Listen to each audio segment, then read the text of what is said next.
Hello students, मेरा नाम विशु छतवानी है। मैं एक चार्टर्ड अकाउंटेंट रहा हूं और अभी असिस्टेंट प्रोफेसर हूं गवर्नमेंट कॉलेज में। आज जो हम टॉपिक पढ़ेंगे वो है कैपिटल मार्केट। और आप स्क्रीन देख के कहेंगे कि सर आपने टॉपिक लगा रखा है financial market. Actually first grade के लिए मैं ये वीडियो बना रहा हूँ और बेसिकली उसमें जो कोर्स अभी तक है उसमें कैपिटल मार्केट के बारे में कहा गया है कि कैपिटल मार्केट को समझाओ और प्राइमरी एंड सेकेंडरी मार्केट को समझाओ। लेकिन बिफोर एंटरिंग इन दैट आपको पहले ग्रॉस वे में पता होना चाहिए कि पहले जो बड़ी चीज़ है वो है फाइनेंशियल मार्केट। अगर मैं बहुत सिंपल में लिखूं तो मैंने लिखा फाइनेंशियल मार्केट। इसके दो हिस्से हैं, ज़्यादा हिस्से भी कर सकते हैं पर अभी दो हिस्से हैं।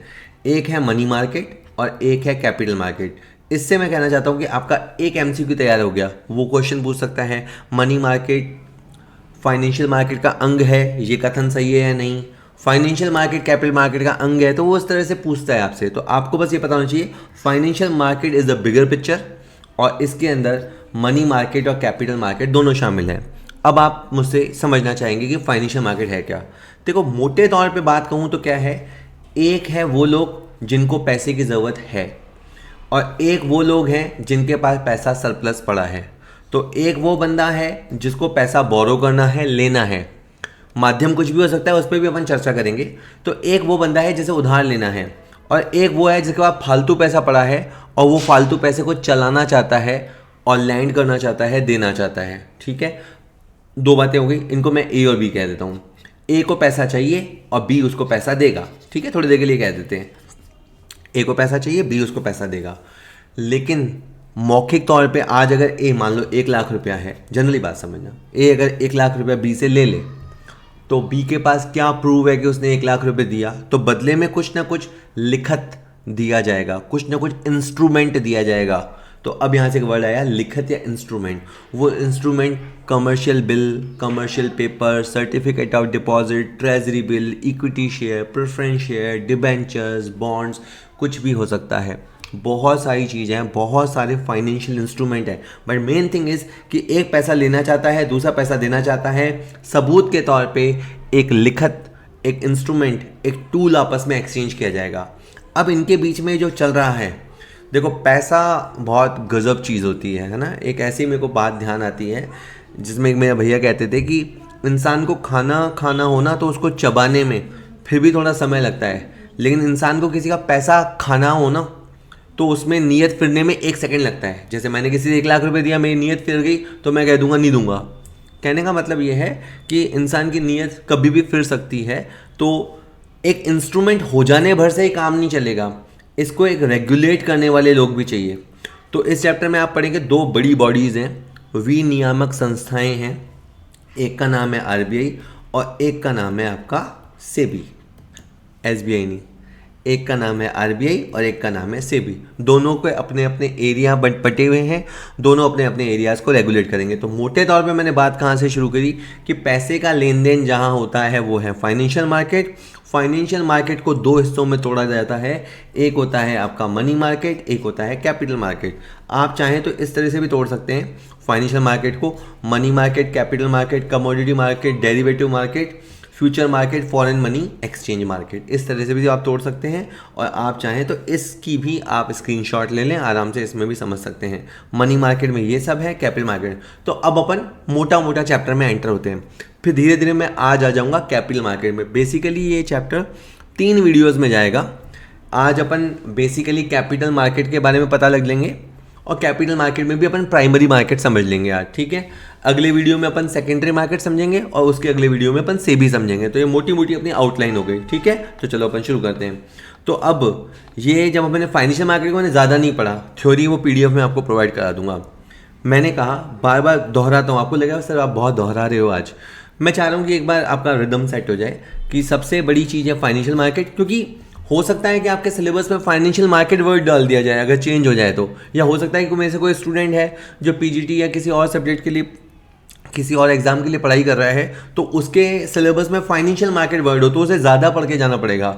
ठीक है, उसे मनी मार्केट में पढ़ के जाना पड़ेगा, कैपिटल मार्केट भी पढ़ के जाना पड़ेगा। हमारे जो फर्स्ट ग्रेड में अभी तक जो सिलेबस है, जिस दिन मैं ये वीडियो शूट कर रहा हूँ नवंबर में, तब तक हमारा न्यू सिलेबस नहीं आया है। तो आज के दिन हम मान के चल रहे हैं कि कैपिटल मार्केट तक ही है। ओके, सो बात पे अब आ जाते हैं कि एक होता है मनी मार्केट, एक होता है कैपिटल मार्केट, दोनों में क्या अंतर है। तो पहला अंतर यह है कि मनी मार्केट एक शॉर्ट टर्म मार्केट है। इसमें ऐसी सिक्योरिटीज़ का एक्सचेंज होगा जिनका पेमेंट निपटारा 1 साल के अंदर हो जाएगा। पैसे लेने वाले ने लिए हैं तो 1 साल के अंदर वो पैसा लौटा भी देगा। 1 साल तक के अगर ट्रांजैक्शन होंगे तो वो मनी मार्केट के अंतर्गत होंगे। इसका ये मतलब है कि कैपिटल मार्केट में जो लेन देन होते हैं उनकी जनरली जो टेन्योर होती है वो 1 साल से 5 साल होती है, 5 साल से ज़्यादा भी हो सकती है। मोटे तौर पे आप तो याद कर लो कि 1 साल से ज़्यादा का जो टेन्योर है वहाँ जो सिक्योरिटीज़ आपस में कौन सी वो अभी आ जाएगी, वहाँ जो सिक्योरिटीज़ होंगी वो कैपिटल मार्केट कहलाएगा। तो ये मेन मंत्र हो गया, ये आपका कह दीजिए शॉर्ट टर्म फाइनेंशियल ट्रांजैक्शन के लिए और ये लॉन्ग टर्म के लिए। दूसरा अंतर देखते हैं। देखिए, शॉर्ट टर्म में एक बंदे को पैसा चाहिए, उसे ये भी पता है कि उसे पैसा साल भर के अंदर लौटाना है, तो इसके थ्रू वो अपनी वर्किंग कैपिटल मैनेजमेंट करेगा। चीज़ों को अकाउंट्स के साथ जोड़ते जाइए। देखो, एक संस्था को पैसा चाहिए, क्यों चाहिए? एक तो अपने फिक्स एसेट्स को खरीदने के लिए चाहिए, बड़े प्रोजेक्ट्स के लिए पैसा चाहिए और डे टू डे के लिए पैसा चाहिए। डे टू डे के लिए जो कैपिटल रिक्वायर्ड होता है उसको वर्किंग कैपिटल कहते हैं। उसके ऊपर अगेन एक वर्किंग कैपिटल मैनेजमेंट टॉपिक है।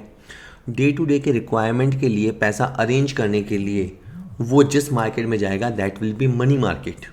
क्योंकि आपको टेम्परेरी तो पैसे की ज़रूरत है, तो आप लंबे समय का 5 साल का 10 साल का कर्जा क्यों लेके रखोगे? तो आप टेम्परेरी मार्केट में जाएंगे, मनी मार्केट में। तो इसका मतलब कौन है? कैपिटल मार्केट में कौन सा बोरोवर जाएगा? कैपिटल मार्केट में वो बोरोवर जाएगा जिसको अपनी कैपिटल असेट्स को फाइनेंस करना है। सरल शब्दों में जिसे प्रॉपर्टी प्लांट इक्विपमेंट में लॉन्ग टर्म इन्वेस्ट करना है। 1 साल 2 साल में वो नहीं लौटा पाएगा, वो लगभग पैसा डेड एसेट्स में लग जाएगा। इसलिए कैपिटल मार्केट में वो लोग जाते हैं जिनको लंबी अवधि के लिए फंड रिक्वायर्ड होते हैं। और बात करते हैं, अच्छा, जो मनी मार्केट के प्लेयर्स हैं। अब आप समझो प्लेयर, जैसे प्लेयर क्या वर्ड होता है? जैसे मान लो क्रिकेट गेम है, मैं पता नहीं क्यों मेरे हर वीडियो में क्रिकेट घूम के आ जाता है। तो अगर क्रिकेट है, ये 2 टीमें हैं, तो उनको और भी तो कुछ चीज़ों की ज़रूरत होगी कि सर क्या, अबे बैट चाहिए भाई, बॉल चाहिए, पैड चाहिए, स्टंप चाहिए, हेलमेट चाहिए, और भी बहुत सारी चीज़ें चाहिए होती हैं, नाजुक वाली भी। तो कहने का मतलब क्या है कि जैसे क्रिकेट खेलने के लिए प्लेयर्स के लिए कुछ उनको गैजेट्स या इंस्ट्रूमेंट की चाहिए ज़रूरत होती है। मनी मार्केट में भी पैसा लेने वाला और देने वाले के बीच में पैसा तो एक्सचेंज हो जाएगा, दूसरी पार्टी को क्या दिया जाएगा? ट्रेजरी बिल, ठीक है, जिसको कोषगार बिल बोलते हैं। वाणिज्यिक प्रपत्र यानी कमर्शियल पेपर या डिपॉजिट सर्टिफिकेट्स, ये सब दिए जाएंगे। मैं इनको सारे को डिटेल से नहीं पढ़ाऊंगा क्योंकि अभी तक मेरे हिसाब से मनी मार्केट तुम्हारे सिलेबस में नहीं है, इसलिए ठीक है। तो मैं इन इंस्ट्रूमेंट्स के बारे में बात नहीं करूंगा। अच्छा, कैपिटल मार्केट में कौन से इंस्ट्रूमेंट होंगे? तो कैपिटल मार्केट में लंबे समय के लिए बोरो किया जाता है। पैसा लेने वाला लंबे समय के लिए लेगा तो वो इश्यू करेगा शेयर्स, वो इश्यू करेगा डिवेंचर्स, बॉन्ड्स या गवर्नमेंट सिक्योरिटीज़, ठीक है, इस तरह से। ओके, तो हमें समझ में आ गया कि मनी मार्केट में पैसे के बदले क्या लिए दिए जाते हैं और कैपिटल मार्केट में बदले में क्या लिए दिए जाते हैं। और बात करते हैं, मनी मार्केट में जो नॉर्मल जनता होती है ना, ऑर्डिनरी पीपल, लेमैन, उनका पार्टिसिपेशन बहुत कम होता है। मनी मार्केट बड़े खिलाड़ियों का खेल है। जनरली इसमें बैंक्स, बड़ी बड़ी कंपनी, हाई नेटवर्थ वाले इंडिविजुअल्स, बड़े बड़े NBFCs, non banking finance corporations, वो इन्वॉल्व होते हैं। उनके वो करोड़ों अरबों में चलते हैं, ठीक है। और उनके लिए एक एक दिन, एक एक घंटा उनका बस चले तो 1 घंटे के लिए भी पैसा उधार दें ताकि 1 घंटे का ब्याज कमा लें। उनका दिमाग इतना तेज चलता है उसमें। मतलब जनरली जो ऑर्डिनरी इन्वेस्टर्स होते हैं, छोटे प्लेयर्स होते हैं, उनकी कोई जगह नहीं है। मनी मार्केट इज़ द बड़े वाला गेम, ठीक है। जबकि कैपिटल मार्केट में तो मेन होता ही पब्लिक पार्टिसिपेशन है। पब्लिक शेयर्स खरीदती है, 1 रुपये वाला, 10 रुपये वाला, 100 रुपये वाला, छोटे लॉट में, बड़े लॉट में, जैसी उनकी जेब अलाउ करती है। तो कैपिटल मार्केट में पब्लिक पार्टिसिपेशन ज़्यादा होता है, ठीक है। इससे मैंने हमेशा कहा है, जो लोग एग्जाम की तैयारी कर रहे हैं, आप ये सोचो कि इसका MCQ कैसे बन सकता है। आपने चीज़ समझ ली, फिर आप सोचो इसका MCQ कैसे बन सकता है। फिर या तो वो कथन दे देगा, आप कथन में सत्य या सत्य पहचान लेना। अगर आपके समझे हुए होंगे तो आप ट्रू फॉल्स को भी बहुत ईजिली पहचान पाओगे। अच्छा, मनी मार्केट में ऑर्गेनाइज्ड प्लेयर भी हैं और अनऑर्गेनाइज्ड प्लेयर भी हैं। वैसे जनरली ऑर्गेनाइज्ड ही होते हैं, लेकिन अगर पैसा लेना देना ही है टेम्परेरी के लिए, तो फिर इंडिया में इंडिजीनियस भी तो हैं, वो जो साहूकार होते हैं, देशी बैंकर होते हैं। गांव का जो धन्ना सेठ है, वो जो फसल आने तक के लिए 6 महीने के लिए किसान को उधार देता है, तो वो भी एक तरह से मनी मार्केट ही हुआ, लेकिन वो असंगठित क्षेत्र है। असंगठित क्षेत्र का मतलब होता है कि गवर्नमेंट के पास उसके आंकड़े नहीं है कि कितना वो इंटरेस्ट चार्ज कर रहा है, ठीक है। वैसे देखा जाए तो वो इलीगली होता है, क्योंकि अगर सही समझोगे तो इंडिया में अगर आपको लैंडिंग बोरोइंग करनी है तो बैंकिंग चैनल के थ्रू ही होनी चाहिए, लेकिन साहूकारी बरसों से चला आ रहा है और बहुत पुराना व्यापार है, पुराना व्यवसाय है, ठीक है। कुछ खामियां होते हुए आज भी बहुत यूज़फुल है, क्योंकि गांव देहात में इतनी लिखा पढ़ी, इतना सिबिल स्कोर, ये इतने चर्चे वहाँ नहीं होते। खैर, तो मनी मार्केट में ऑर्गेनाइज प्लेयर भी होते हैं, अनऑर्गेनाइज प्लेयर भी होते हैं। अनऑर्गेनाइज का मतलब होता है जिसका गवर्नमेंट के पास आंकड़ा नहीं है। कैपिटल मार्केट में जनरली ऑर्गेनाइज्ड प्लेयर होते हैं, क्योंकि इसमें स्टॉक एक्सचेंज इन्वॉल्व हो जाता है, तो उसके अंदर आप जो भी होंगे लिस्टेड होंगे तो सब नियम कायदा, पार्टिसिपेंट्स, सबकी संख्या पता लगती है, तो ये थोड़ा सा ऑर्गेनाइज्ड क्षेत्र है। अच्छा, इसके कौन प्लेयर हैं एक बार के लिए फिर से, आरबीआई इसको रेगुलेट करता है, अभी आएगा।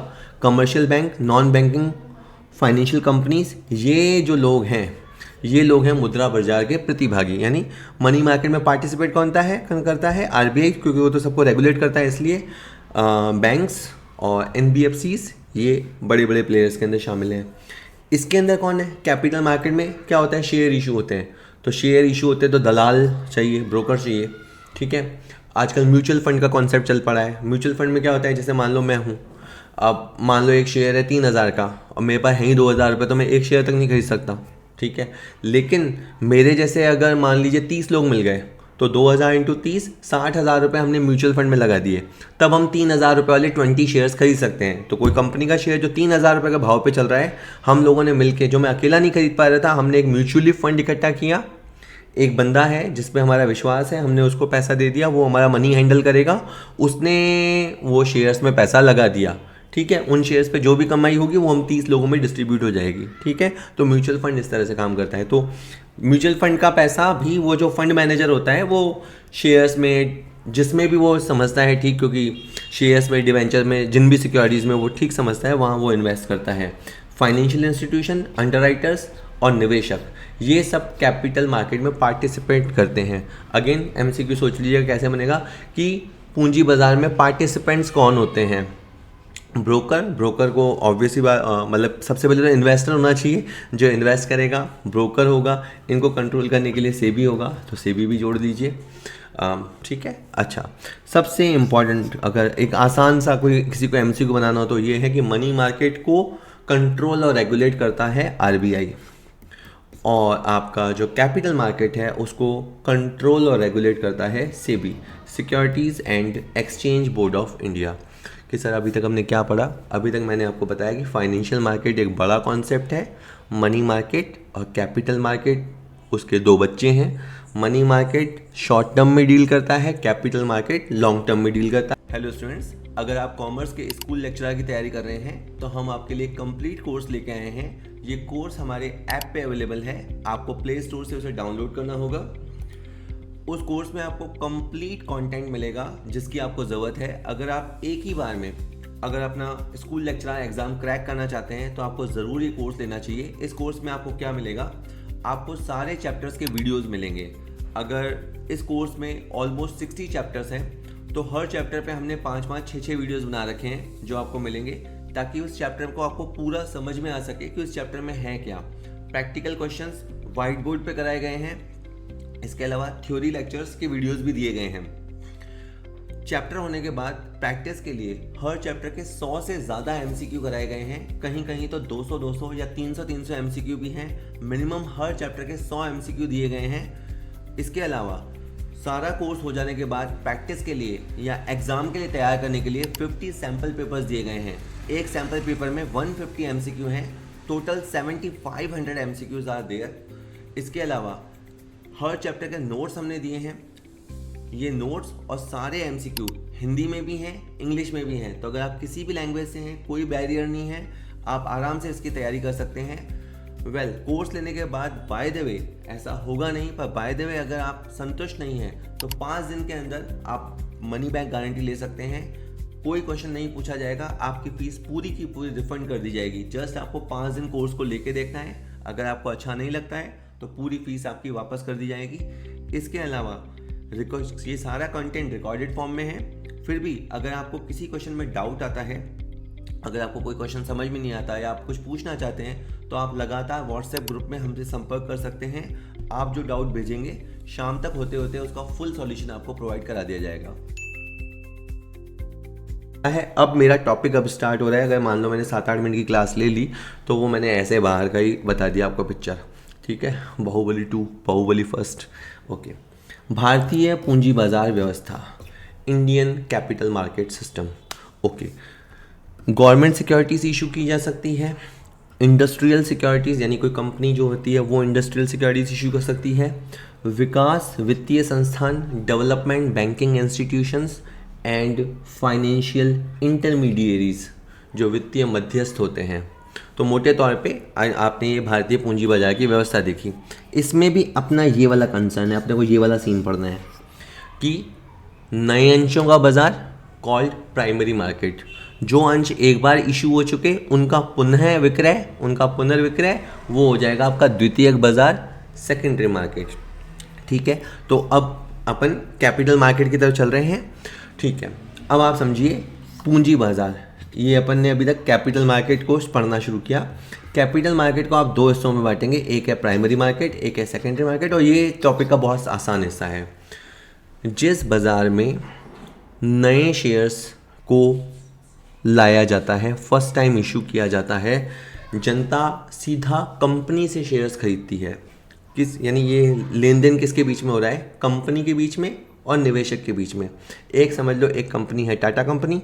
टाटा कंपनी को किसी प्रोजेक्ट के लिए चाहिए पैसा, 50 करोड़ रुपया।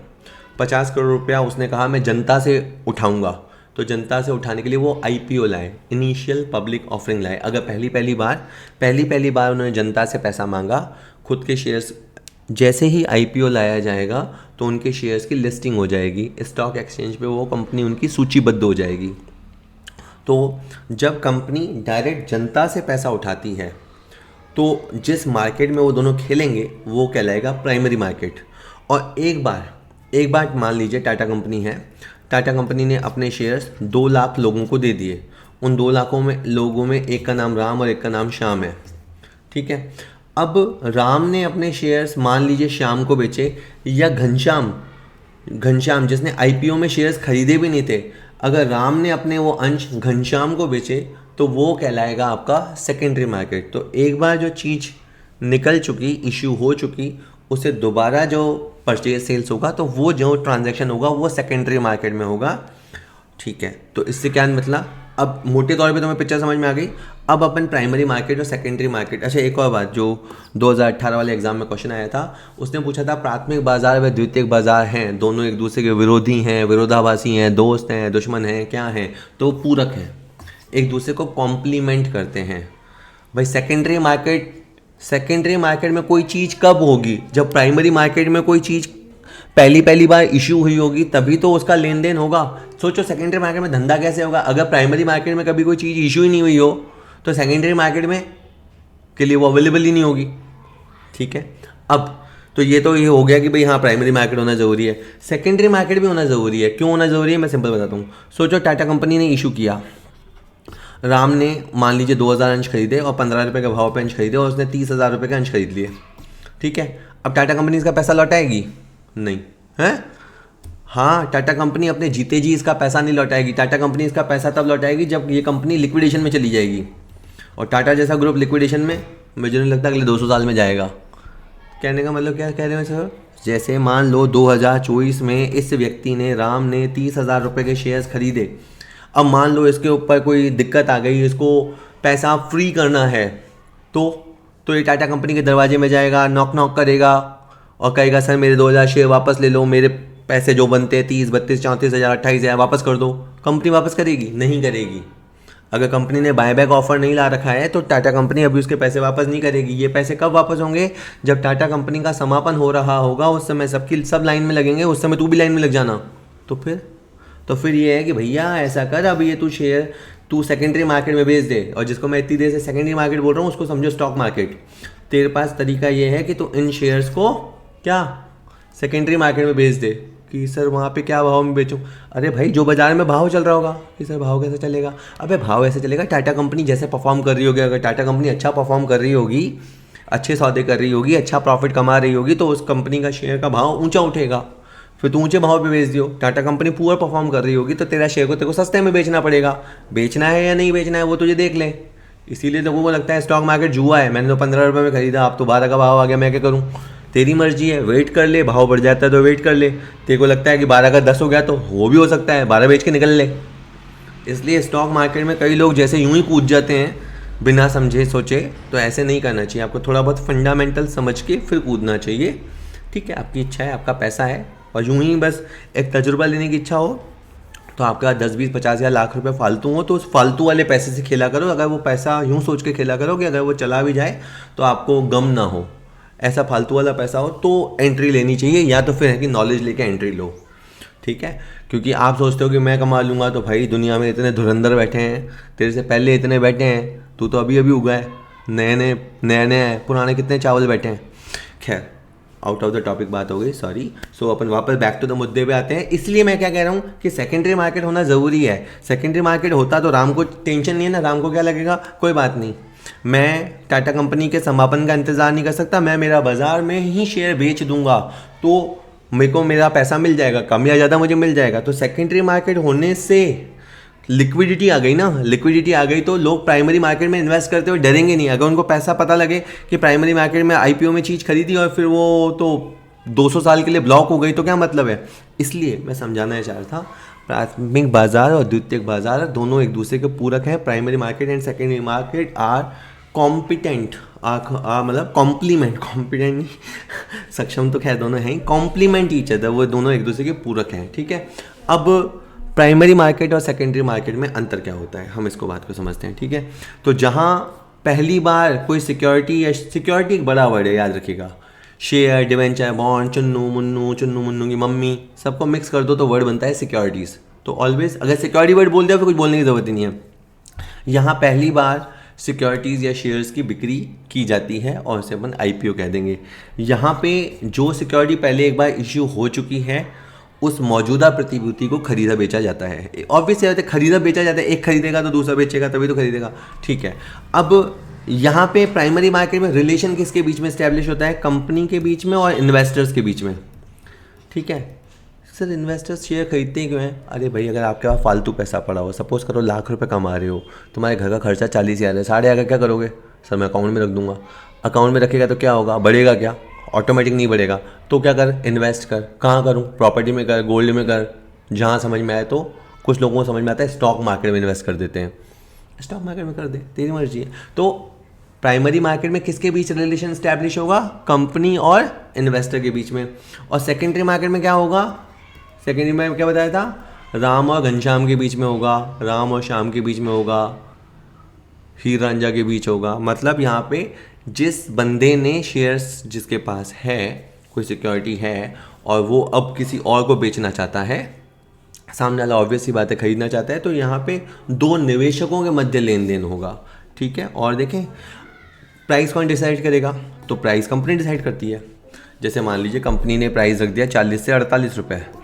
ठीक है, एक आपका फ्लोर प्राइस होता है और एक आपका ऊपर का कैपिंग प्राइस होता है। तो कंपनी रख दिया 40 से 48 रुपये। ठीक है, तो मतलब ये कि कंपनी 40 से कम नहीं बेचेगी, 48 से ज़्यादा में नहीं जाएगा, या कंपनी कभी कभी फिक्स में बेच देती है कि 45 रुपये बेचेंगे हम। तो यहाँ पे प्राइमरी मार्केट में मूल्य डिटरमिन कौन करता है, एमसीक्यू कैसे आएगा, प्राथमिक बाजार में मूल्य निर्धारक है कंपनी, निवेशक, आरबीआई, एससेबी।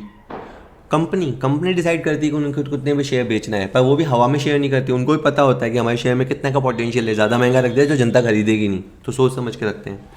अच्छा, यहाँ पे सेकेंडरी मार्केट में शेयर का प्राइस कौन डिसाइड करेगा, शेयर बाजार में वहाँ पे होता है डिमांड एंड सप्लाई पे डिपेंड करता है। ठीक है, आपने कोई शेयर है, आपने मान लीजिए 45 रुपये पे खरीद रखा है, अब वो हो सकता है 45 से ऊपर चला जाए और 45 के नीचे भी जा सकता है।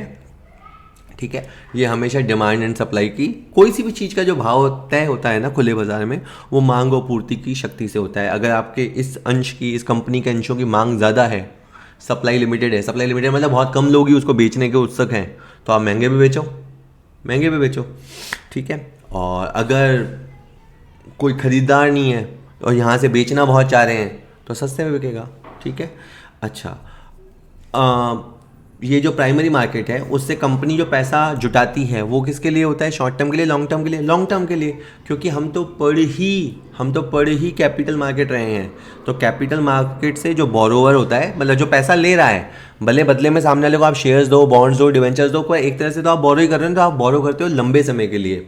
अच्छा, यहाँ पे ये इसका वैसे एग्जैक्ट अंतर नहीं है, दोनों की विशेषता है कि प्राथमिक बाजार से कंपनियों को लॉन्ग टर्म के लिए फंड मिल जाता है, और सेकेंडरी मार्केट से क्या है, जो इन्वेस्टर है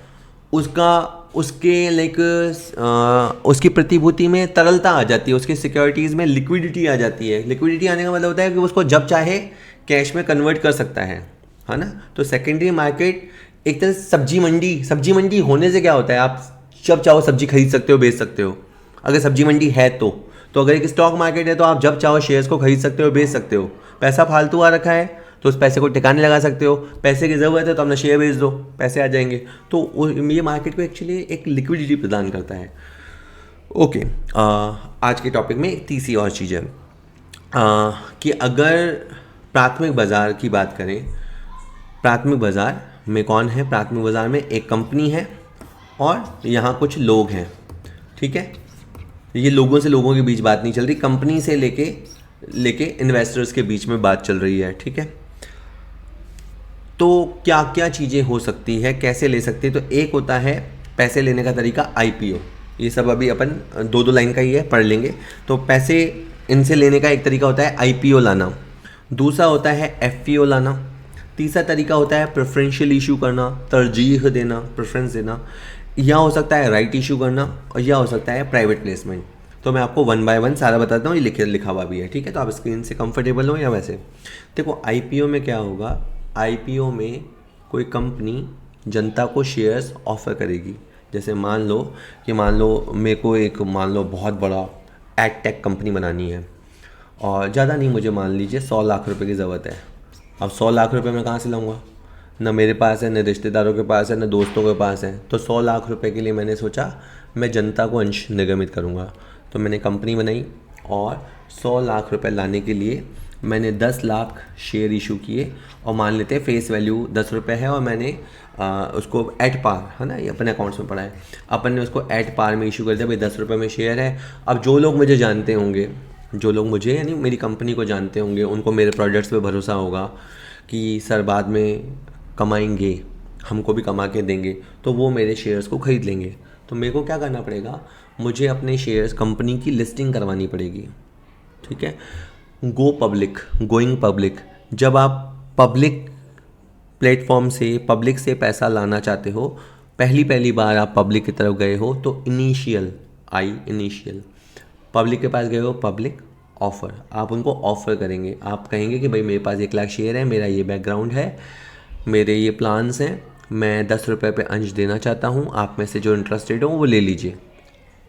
लॉ की तरह पढ़े तो प्रस्ताव स्वीकृति, हम एक बार उनको कहेंगे, वो वहाँ से यस करेंगे तो ठीक है, फिर शुरू हो जाएगी, अकाउंटिंग शुरू हो जाएगी। तो आईपीओ ये होता है। तो अब एफपीओ क्या होता है, मान लीजिए एक बार ये हो गया, सक्सेसफुल हो गया।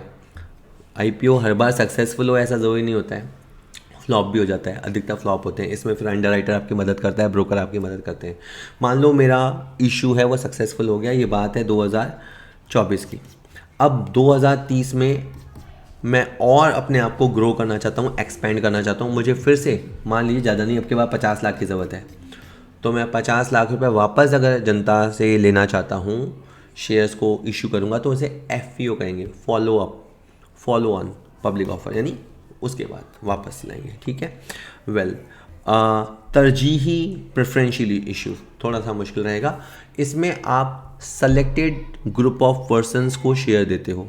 यहाँ बात करें प्रेफरेंशियल इशू क्या है, ये एक ऐसी प्रक्रिया है जिसमें निधि जुटाने के लिए, यहाँ तक समझ में आ रहा है कि मुझे फंड लेना है, तो फंड लेने के लिए व्यक्तियों के किसी विशिष्ट समूह को, कुछ खास लोगों को, वो खास लोग बैंक हो सकते हैं, वो खास लोग वेंचर कैपिटलिस्ट हो सकते हैं, ठीक है। आपने बीच में वो नाटक देखा था शार्क टैंक, तो शार्क टैंक में अगर आपने देखा होगा तो एक बंदा आता था, अपना वो क्या इनोवेशन सोच रहा है, क्या स्टार्टअप सोच रहा है, उसके बारे में बताता था। उसके बाद सामने वालों को पसंद आ जाता था तो वो इक्विटी शेयर वो उनसे हिस्सा खरीद लेते थे। मान लो ऐसा डील होता था 20% फॉर 25 लाख रुपया। तो उसमें क्या हुआ था, अगर देखा जाए तो जो स्टार्टअप करने वाला बंदा है उसने अपनी कंपनी के मालिकाना हक का 20% सामने वाले को दे दिया 25 लाख में। वहाँ पे अब 3 लोग बैठे हुए हैं, ए बी सी, तो उसने ए को बेचा। तो प्रेफरेंशियल इशू एक तरह से उसने किया। बाद में उसकी लीगल फॉर्मेलिटीज़ होती रहती हैं, कई बार तो वहाँ डमी सौदे भी होते होंगे जनता को दिखाने के लिए, बट एनीवेज उसमें अपन नहीं जाते। मेरे को कोई डाउट नहीं है, बस बहुत अच्छा नाटक था, बहुत अच्छा कॉन्सेप्ट था। लोगों के दिमाग कहाँ तक चलते हैं। तो अपने यहाँ इंडिया में स्टार्टअप की बयार आ गई है। तो मैं बताना चाहता कि जब अपन पर्टिकुलर ग्रुप ऑफ पर्सनस को शेयर इशू करते हैं, वो वेंचर कैपिटलिस्ट हो सकते हैं जो हमारे वेंचर को फंड करना चाहते हों, कोई कंपनी हो सकती है, किसी भी व्यक्ति को हम कर सकते हैं, और हम उनको थोक में, जैसे मैंने 20% शेयर्स दे दिए, मान लो 1 लाख शेयर्स है तो 20,000 शेयर्स तो एक ही आदमी को दे दिए, तो वो प्रेफरेंशियल इशू कहलाता है। ठीक है, इसमें जनरली शेयर्स दिए जाते हैं, जनरली शेयर्स दिए जाते हैं। इसको रेगुलेट करने वाली सेक्शन 62(1) है, उसमें इसके नियम लिखे हुए हैं। सर सेक्शन 62(1) क्या? कंपनीज एक्ट 2013, कंपनीज के जितने भी मामले होते हैं उनको, इनके ऊपर कंपनीज एक्ट 2013 लागू होता है। उसकी धारा 62(1) में इसके बारे में लिखा हुआ है। राइट इशू बहुत आसान है। मान लीजिए कि मैंने किसी ज़माने में 50,000 इक्विटी शेयर इशू किए थे। अब मैं मान लो 20,000 इक्विटी शेयर और इशू करना चाहता हूँ, तो मैं जो मेरे मौजूदा शेयर होल्डर्स हैं उनको कहूँगा कि अगर आप ले रहे हो तो पहला हक आपका है, आप हमारे बड़े दामाद जी हो, पहला हक आपका है। आप नहीं लो तो फिर हम किसी और को शेयर दे दें। तो 5:2 के हिसाब से राइट इशू निकाला जाएगा। इसका मतलब ये है कि जिसके पास 50 शेयर होंगे उसको 20 शेयर और खरीदने का अधिकार मिलेगा। ये फ्री में नहीं मिल रहा है, it's not a bonus issue.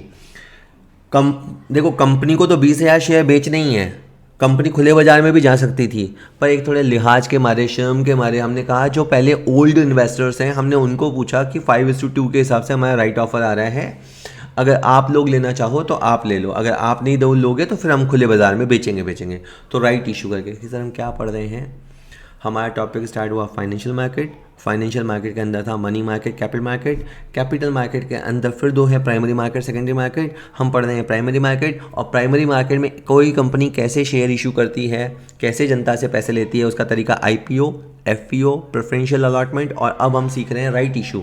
Right issue में किनको शेयर्स दिए जाते हैं, किनको ऑफर किए जाते हैं? मौजूदा शेयर होल्डर्स को दिए जाते हैं। उनको हिंदी में अधिकार अंश कहते हैं, उर्दू में हक शफा अंश कहते हैं। उनका हक है तो उनको, तुम्हें हक है, हक शफा विवाह मूवी। चलो, इसके बाद एक मिलता जुलता और होता है प्राइवेट प्लेसमेंट। ये प्रेफरेंशियल अलॉटमेंट जैसा होता है, बारीक सी 1-2 अंतर हैं, पर इसमें भी आप क्या करोगे, एक छोटे ग्रुप को आप अपने शेयर्स ऑफर करोगे, और इसमें सिक्योरिटीज़ वर्ड है, उसमें जनरली शेयर्स दिए जाते हैं, इसमें सिक्योरिटीज़ वर्ड है तो बॉन्ड्स, शेयर कुछ भी हो सकते हैं। और ख़रीदने वाले भी व्यक्ति भी हो सकते हैं, संस्थान यानी इंस्टीट्यूशनल बायर भी हो सकते हैं, और नॉर्मल इंडिविजुअल्स भी हो सकते हैं। प्राइवेट प्लेसमेंट प्रेफरेंशियल अलॉटमेंट से मिलता जुलता ही है, थोड़ा बहुत फ़र्क है, एक सेक्शन ही अलग है, इसकी सेक्शन 42 है। तो ये हमने आज मोटा बाहर का पिक्चर देखा। अगले वीडियो में जैसे मैंने बताया कि अगले वीडियो में अपन सेकेंडरी मार्केट या यूँ कहें स्टॉक मार्केट या शेयर बाज़ार के बारे में समझेंगे, और थर्ड वीडियो में अपन सेबी की पूरी जन्म कुंडली देखेंगे। तो फिर अपना मोटा कैपिटल मार्केट टॉपिक कवर हो जाएगा। चलिए, पढ़ाई करते रहिए। Thank you very much.